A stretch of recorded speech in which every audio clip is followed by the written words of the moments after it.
Hello friends, welcome back to the channel.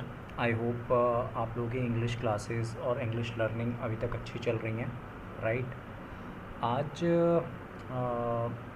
जो sentence framing है उसको लेकर के ये वीडियो मैं लेकर के आया हूँ, राइट। और इसमें थोड़ा इंटरेस्टिंग तरीके से हम सेंटेंस फ्रेमिंग को सीखेंगे और समझेंगे, राइट। और स्टोरीज़ के थ्रू जब हम किसी चीज़ को समझने की या कोशिश करते हैं तो थोड़ा सा और इंटरेस्टिंग हो जाता है, थोड़ा सा और मज़ा आता है, राइट। तो आज जो हम ये सेंटेंस फ्रेमिंग सीखने वाले हैं, एक स्टोरी की तरह हम सीखेंगे। छोटी सी स्टोरी है, ज़्यादा देर की स्टोरी नहीं है, लेकिन आपको आखिर में इसके सस्पेंस में मज़ा भी आएगा करके, राइट। तो शुरू करते हैं आज की क्लास, राइट। बाकी आप लोगों से रिक्वेस्ट है कि प्लीज़ चैनल को शेयर कीजिए, वीडियोस को शेयर कीजिए। जो लोग ज़रूरतमंद हैं, जिनको फ्री में इंग्लिश की क्लासेस चाहिए, उन तक ये पहुंच पाए, ये आप लोगों से रिक्वेस्ट रहेगी। बाकी अगर आपको स्टोरी पसंद आती है, वीडियो पसंद आता है तो लाइक कीजिए और कमेंट ज़रूर कीजिए, जो भी आपका अच्छा बुरा फीडबैक हो, ठीक है। चलिए शुरू करते हैं। स्टोरी ऐसे है कि हिंदी में हम बताएंगे और साथ में फिर इंग्लिश में मल्टीपल तरीके से हम उसको ट्रांसलेट करेंगे या सेंटेंस फ्रेम करेंगे। कुछ मैंने ऑलरेडी कर रखे हैं, कुछ साथ में ऑल्टरनेट बताता रहूँगा, राइट। पहला है, एक दूर दराज के गांव में एक राजनेता का भाषण था। एक दूर दराज के गांव में एक राजनेता का भाषण था। राजनेता को जनरली हम क्या बोलते हैं? लीडर बोलते हैं, राइट। वैसे तो नेता होता है, बट पॉलिटिशियन, आप राजनेता को एक्चुअली पॉलिटिशियन बोलते हैं, तो आप लीडर को यहाँ पे पॉलिटिशियन से भी रिप्लेस कर सकते हैं।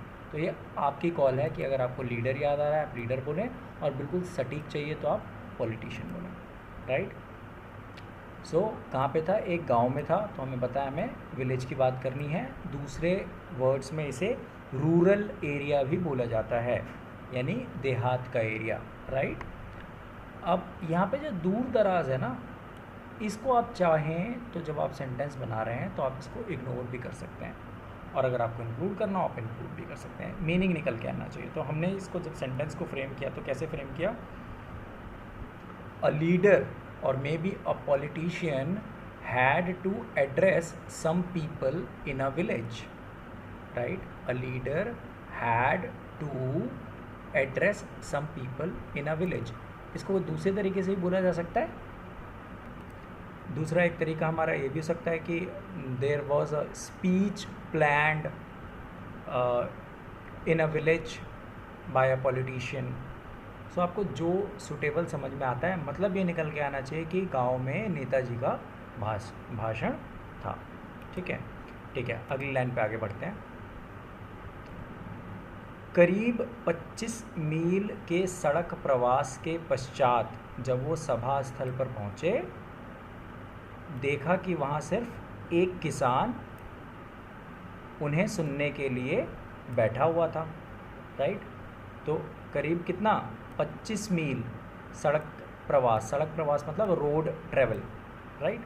पश्चात मतलब आफ्टर, सभा स्थल मतलब मीटिंग प्लेस, राइट।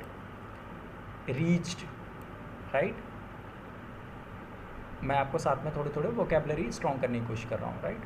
करीब 25 मील के सड़क प्रवास के पश्चात जब वो सभा स्थल पर पहुँचे, देखा कि वहाँ सिर्फ एक किसान उन्हें सुनने के लिए बैठा हुआ था, राइट। तो क्या हुआ? 25 किलोमीटर ट्रैवल करके गए वो, और जब मीटिंग प्लेस पे पहुँचे तो देखा भैया वहाँ पे सिर्फ एक किसान बैठा हुआ था, राइट। अब हम इसको जो है ट्रांसलेट करने की कोशिश करते हैं, कन्वर्ट करने की कोशिश करते हैं, फ्रेम करने की कोशिश करते हैं। व्हेन ही रीच्ड, जब वो पहुँचे, टू दी मीटिंग प्लेस, कहाँ पर? जहाँ पे मीटिंग होनी थी, सभा स्थल पर। आफ्टर अ रोड ट्रैवल, कैसे आए थे वो? रोड से। After road travel of almost 25 miles, right. लगभग कितने? 25 मील चलने के बाद। क्या दूसरे तरीके से हम इस सेंटेंस को फ्रेम कर सकते हैं? हाँ जी, बिल्कुल दूसरे तरीके से ही फ्रेम कर सकते हैं। आप इसको शुरू इस तरीके से कर सकते हैं कि आपने मान लो आफ्टर से शुरू कर दिया, after a road travel of almost 25 miles, comma, when he reached to the meeting place, right. तो मीनिंग निकल के आना चाहिए कि भाई वो 25 मील उन्हें चलना पड़ा, और 25 मील चलने के बाद जब वो वहाँ पर पहुँचे तो उन्होंने क्या देखा वहाँ पे, ही सॉ, उन्होंने देखा। कौन सा टेंस है आपको पता है, राइट? पास्ट में कौन सा वाला है, right? He saw that only one person और only one farmer was sitting there, केवल एक व्यक्ति वहाँ बैठा हुआ था, right? Was sitting there, continuity है, to listen to his speech. मतलब 25 माइल चलने के बाद जब उन्होंने वहाँ पे पहुँचे तो उन्होंने देखा कि there was only one farmer sitting to listen to his speech.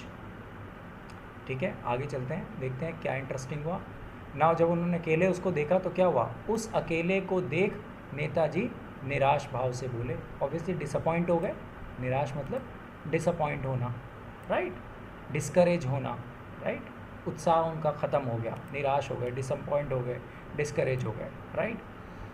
Expression, भाव मतलब एक्सप्रेशन, अलोन, राइट? सो उस अकेले को देख नेताजी निराश भाव से बोले, भाई तुम तो एक ही हो, समझ नहीं आता अब मैं भाषण दूं या नहीं। अच्छी बात थी, तो अब हम इसको फ्रेम करते हैं। द लीडर और द पॉलिटिशियन आस्क्ड हिम, पूछा उससे और यह कहा उससे, विद डिसअपॉइंटमेंट, निराश होते हुए, राइट? अब यहाँ पे हमारी कौन सी स्पीच चल रही है, डायरेक्ट स्पीच चल रही है, क्योंकि इन्वर्टेड कॉमास में हमारे सेंटेंसेस शुरू हो गए, right? You are single person here, तुम यहाँ अकेले व्यक्ति हो। You are alone here, single person को हम क्या बोल सकते हैं, अलोन भी बोल सकते हैं, right? I am not able to decide, मैं डिसाइड नहीं कर पा रहा हूँ, मैं निश्चय नहीं कर पा रहा हूँ, मैं सोच नहीं पा रहा हूँ, मैं समझ नहीं पा रहा हूँ, वेदर, कि I should deliver my speech और नॉट। अगर हमें इसे क्वेश्चन मार्क के तरीके से बोलना है तो हमें शुड पहले आ जाएगा, इसके अंदर हमें शुड पहले बोलना होगा, should I deliver my speech और नॉट। अब यहाँ पे आप जब इसे जनरली फ्रेम करते हैं तो आप इसे डिलीवर को क्या पढ़ते हैं, give, should I give my speech और नॉट। ठीक है, अगर आपको डिलीवर वर्ड याद नहीं आता है आप गिव बोल सकते हैं, बट और बेटर करने के लिए आप यहाँ का वर्ड यूज़ कर सकते हैं, डिलीवर, राइट? बोला कि भैया तू तो अकेला है, तो मेरे को समझ में नहीं आ रहा भाई मैं अपनी स्पीच दूँ भी या नहीं दूँ, राइट? सो किसान बोला, farmer replied, farmer told him, farmer replied. आगे हम पढ़ेंगे इसका सेंटेंस फ्रेमिंग, राइट? क्या बोला, साहब, सर, मेरे घर पर 20 भैंसें हैं, देयर आर 20 बफेलोज, कोई लोग बुफेलो बोलते हैं, कोई लोग बफेलो बोलते हैं, दोनों ठीक है। मेरे घर पर 20 बफेलोज हैं, 20 भैंसें हैं, मैं उन्हें चारा डालने जाऊं, if I go to feed them, if I go to feed them, अगर मैं उन्हें चारा डालने जाऊं और वहाँ एक ही भैंस हो, कितनी भैंस हो, एक ही भैंस हो, तो बाकी 19 भैंसें नहीं होने के कारण क्या उस एक भैंसे को उपवास करा दिया जाए? तो बड़ा अच्छा एग्जाम्पल दिया उस किसान ने, बोला, but farmer said, sir, I have 20 buffaloes at my home, when I go to feed them, चारा डालने को हम क्या बोलते हैं, फीड देम, राइट? और वहाँ एक ही भैंस हो, and if I find that there is only 1 buffalo, so then बाकी 19 भैंसें नहीं होने के कारण, so if other 19 buffaloes are not there, क्या शुड उस एक भैंसे को उपवास करा दिया जाए? मतलब कि should I keep that 1 single buffalo hungry, right? या हम उपवास को क्या बोलते हैं, फास्ट भी बोलते हैं। सो उसकी फास्टिंग करा दी जाए। अब यहाँ पे हमें हंग्री ज़्यादा सूटेबल लग रहा है तो हमने हंग्री वर्ड का इस्तेमाल कर लिया, राइट? तो उसने बड़ा अच्छा जवाब दिया कि भाई मेरे घर पे 20 भैंसें हैं और अगर मैं उन्हें खाना खिलाना जाता हूँ और अगर एक दिन मुझे लगता है कि भैया 20 में से एक ही वहाँ दिख रही है, बाकी 19 नहीं है, तो क्या एक को भूखा छोड़ा जाए? अब जो है, अब इसका ट्रांसलेशन है यहाँ पे, the farmer said, farmer told him, I have 20 buffaloes at my home. If I go to feed them and on a certain day, एक पर्टिकुलर दिन पे, राइट। अब यहाँ पे देखो अलग तरीके से भी सेंटेंस फ्रेमिंग हो रही है। If I find only one buffalo there, अगर मुझे एक ही बफेलो वहाँ पे मिलती है, बाकी 19 नहीं मिलती है, would I not feed the single buffalo, क्या मैं उस एक बफेलो को खाना नहीं खिलाऊँगा। अब देखो यहाँ पे मैंने हंग्री की बजाय फ्रेम करते टाइम मैंने इसको दूसरे तरीके से बोल दिया कि क्या मैं उसे खाना नहीं खिलाऊंगा। तो अगर आपको हंग्री वाली लाइन याद नहीं आ रही है, आप सीधा सीधा बोल सकते हो क्या मैं उसे एक को खाना नहीं खिलाऊंगा, राइट। किसान का बढ़िया जवाब सुनकर नेताजी खुश हो गए। And I mean the politician, the leader got astonished, right. खुश के लिए बहुत सारे वर्ड हैं, आपको जनरली हैप्पी याद आता है, राइट, बट और बहुत सारे वर्ड हैं। मैंने यहाँ पे इस्तेमाल किया एस्टोनिश्ड। एस्टोनिश्ड मतलब ऐसी खुशी जिसकी वो उम्मीद नहीं कर रहे थे, राइट। अब एक ही किसान है और वो भी ये बोल दे कि भाई ऐसे ऐसे है, तो वो तो खुश होंगे ही, राइट। सो किसान का बढ़िया जवाब सुनकर, after hearing the astonishing reply from the farmer, right, he got happy और ही बिकम एस्टोनिश्ड। और फिर मंच पर जाकर उस किसान को 2 घंटे तक भाषण दिया। And then he went to the stage and delivered his speech for 2 hours to the farmer. अब मैंने यहाँ पे कैसे फ्रेम किया है, अब देखिए नीचे मैंने जब टाइप करते हुए कैसे फ्रेम किया है, बिल्कुल आपको डिफरेंस नज़र आएगा, लेकिन मीनिंग सेम निकलेगा।